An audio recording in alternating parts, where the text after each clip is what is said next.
And finally, there's been a big increase and a big push towards hosted services and sort of in the cloud computing, which again must place even more stress on a company's network.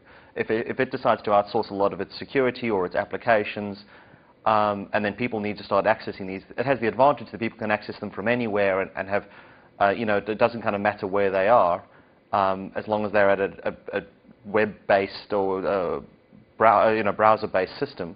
But how is that really going to impact on the networks that now need to carry this data? Well, it has a huge impact on service levels, because suddenly if you're the IT or telecoms manager of a company and your applications are hosted centrally, having an outage of your service puts you right in the spotlight. So we're seeing an increasing trend towards tighter and tighter service levels and higher grades of service that can only be delivered over fibre to the premises. And people becoming increasingly concerned about any level of outage or interruption to service during the business day. So is fibre just end-to-end fibre just inevitable then, as a way of replacing copper that just can't carry the levels we require anymore? I think physics dictates that there'll always be a gap between what the capacity that can be delivered over fibre and what can be delivered over the copper-based DSL services.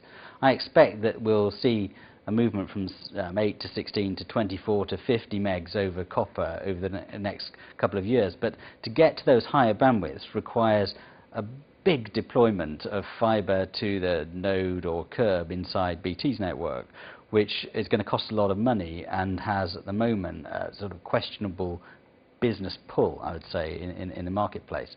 So for the moment, I think fibre rules, and that plays very strongly to our next generation network. So I'm pretty pleased about that. So by all means, it looks like Telecoms 2 is not just a marketing buzzword, but actually a real phenomenon that's going to grow from strength to strength over the next few years.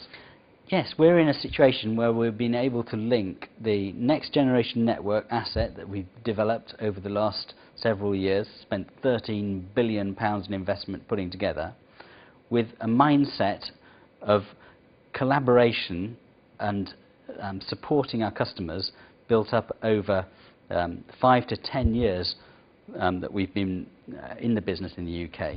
We've put those together, we've called it Telecoms 2.0, and we're very excited about it. Thank you very much for your time today, Stephen. Thank you. This is Ian Williams for VNUnet, signing off.